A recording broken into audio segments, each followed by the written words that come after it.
Hey, yo, take your shoes off. What do you think we are, in America? We're in the backwoods now. Take it off. Alright, so some of you guys might be wondering why I'm out in the middle of nowhere. Well, it's pretty simple. We live in a society, and I hate that for all of us. And I just want to vibe with peace and love. Like, every once in a while, I have some hope in humanity. And then someone on the internet just has to prove me otherwise. And I don't know, guys. I'm a little tired of these shenanigans of me liking humanity for once, and then someone being stupid, and then I lose all faith in humanity again. I'm kind of tired of it. So instead, I'm just going to run away from society and stay back here, if you don't mind. And what started this downward spiral is this little thing called TikTok, where apparently musical opinion does not matter, especially when it comes to Eurovision. So, you know, I'm a little too obsessed with it, and let me see. I'm pulling it up for you right now. So, for context, someone was telling me that Armenia was copying Poland's little dance break, and, you know, Blanca just did a lot better of a job. I was like, with peace and love, I'm a little concerned about your personal opinion. Note that I said personal opinion, because that's what it is at the end of the day. Anywho, the person replied with sadness and pity, I'm concerned about your music taste and ears. Mental hospital is calling. Ring, ring.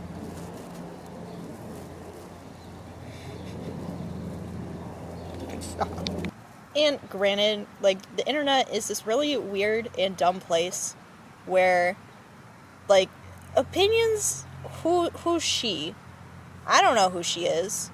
Apparently the only right one is my own, and I'm just going to fight to the death before anyone, like, has a slightly varying opinion. And granted, this is TikTok.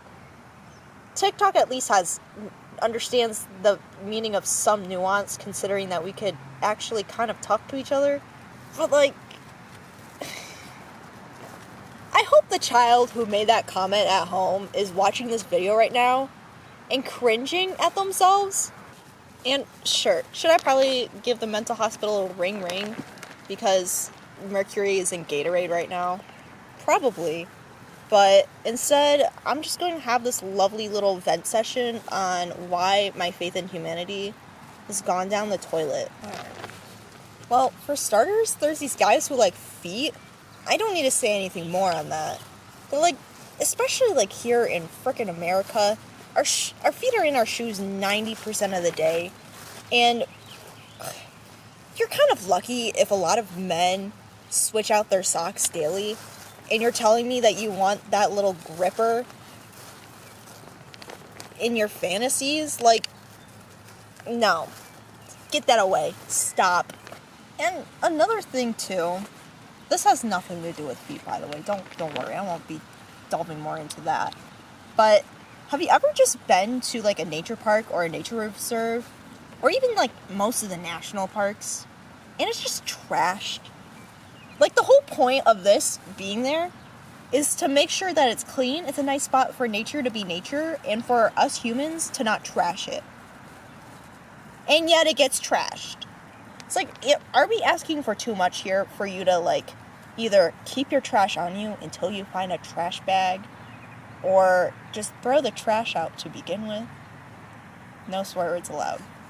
But there's been times where I would go out specifically to enjoy nature, and then I walk out just, like, loads of trash that I am throwing out for whoever both the workers. The workers probably appreciate it, but also the people who just quite simply could not clean up after themselves. And this, guys, is why we can't have nice things. We can't even have our own planet feet, okay? And not to, like, completely veer things in a different direction, but, like, not only do I support customer service rights, I also say no to customer service wrongs. Just let me tell you, as someone with celiac disease, I have quite a few stories on customer service wrongs. The most prominent one that I can think of was there was this one time I was at Culver's, you know, as one does.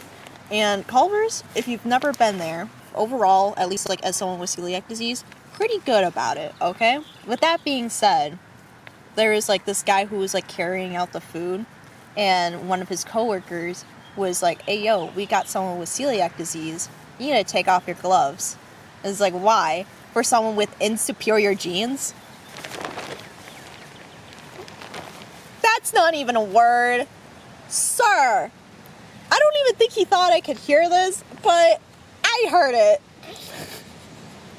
There's also this one time, this was the same guy too, where I was doing my order and I told him I had an allergy, because, you know, celiac disease is too big of a word for some people. And his direct response after that was, how bad is your allergy? Sir, I don't think it matters how bad my allergy is. All that matters is that I have an allergy and you do what you need to do for people who have allergies. We could talk about me going into anaphylactic shock after eating. Okay? Am I asking for too much here? Also, there's this one time where I ordered a salad and I straight up watched the lady pick the croutons out of my salad because I asked for her to not include the croutons because I have celiac disease. You could probably guess how little of the salad I ate that night. Not a lot. TBH. Oh my god. No, yesterday. I did not tell the camera person this. However, so yesterday there's this guy from this local pizza place that was going around. I think he was doing some sort of business job to like advertise the place, you know what, whatever. And he was passing around breadsticks. And when I look at him and I look at him and I go, oh, cool, are these gluten-free? He says, yeah, I think so. And then I take a nice little gander at them. They look like mini crazy bread. That's what it looked like. So, with that being said, that worker could have very much poisoned me.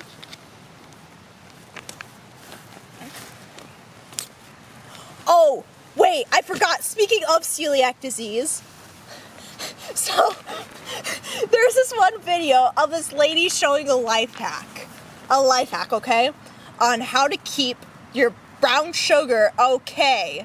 So she just shoves a heel of bread in there. And then, you know, the celiac disease and people with gluten allergy community just went apeshit on that video. The amount of people that responded to any sort of, like, response saying, like, hey, yo, now that's not okay for us to eat.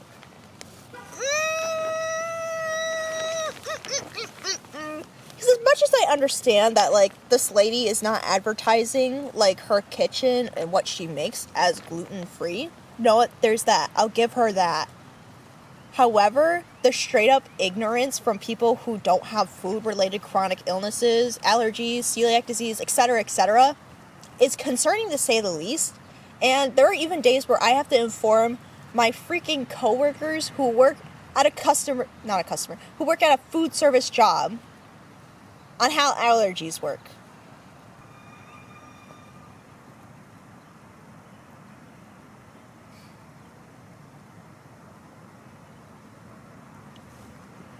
I'm just so tired. I just want to eat. I already restrict my diet so much because of this little thing called wheat that will destroy my intestine if I even, like, look at it the wrong way. But it'd be nice if I didn't have to cook for once. And it'd be nice if the people who are constantly in contact with food would also understand that allergies are a thing. Well, yeah, I think I can live without humanity. I can already cook. I'm an Eagle Scout. Heck, look at this tent. I made it myself, and I fixed it when I broke it.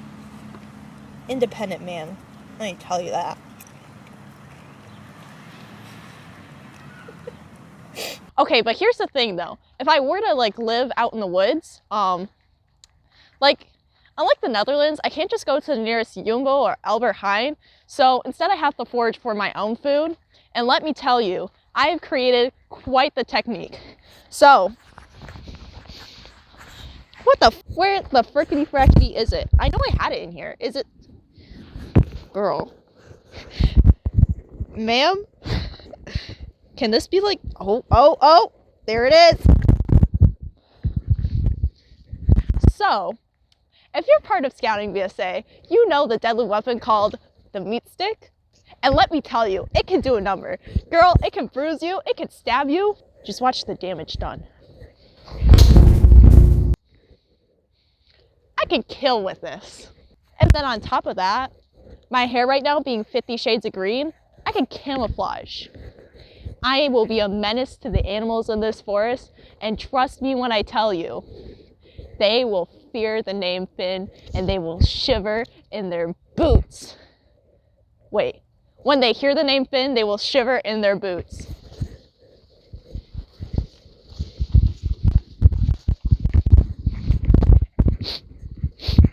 I think she's close, guys.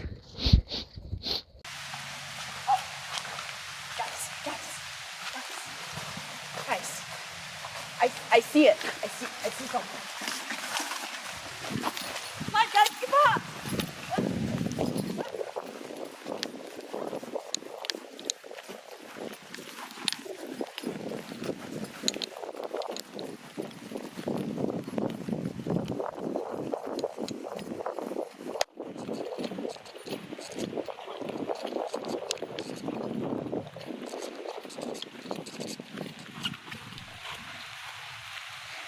See that?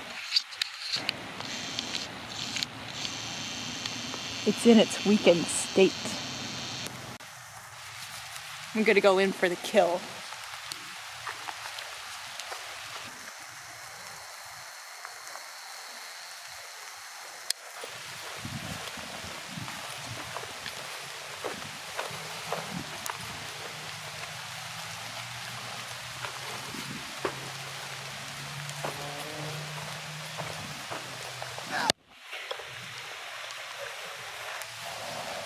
God, my phone. Wait, Finn. It's still there.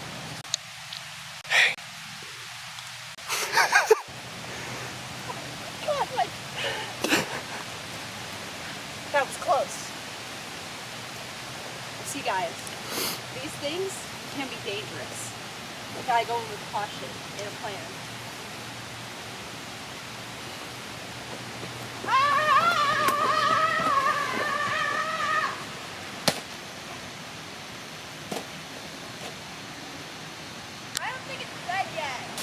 Okay, guys, I don't think that was enough. We have to go in one last time for the kill.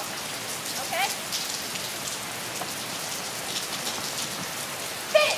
I did something cool! Alright. So I think... Gosh darn it, they forgot my fork. Well, I think what I've learned from this experience of being away from society is I've grown like 2 brain cells. I've reached full consciousness again. And honestly, I don't think I would trade this experience for the world. Now, will I go back inside and sleep after this? Probably. But I think me stepping away from society for a little bit rehabilitated me. You know, I'm a changed man. I will return to society as a better human than when I've left. And who knows? Maybe I can enlighten others.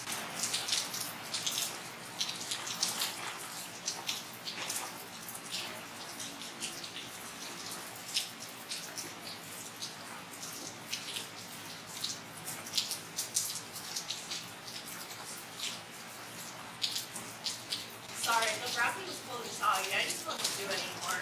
Before anyone asks, yeah, I did stay in here overnight. Like, it took me 45 minutes to set this up. I'm never going to get that 45 minutes back. I might as well make the most of it. So, I hope you enjoyed that little downward spiral. Yeah. Like, comment, subscribe, especially since kind of forgot that there's a skunk population in my neighborhood. Thoughts and prayers that I don't get sprayed tonight, but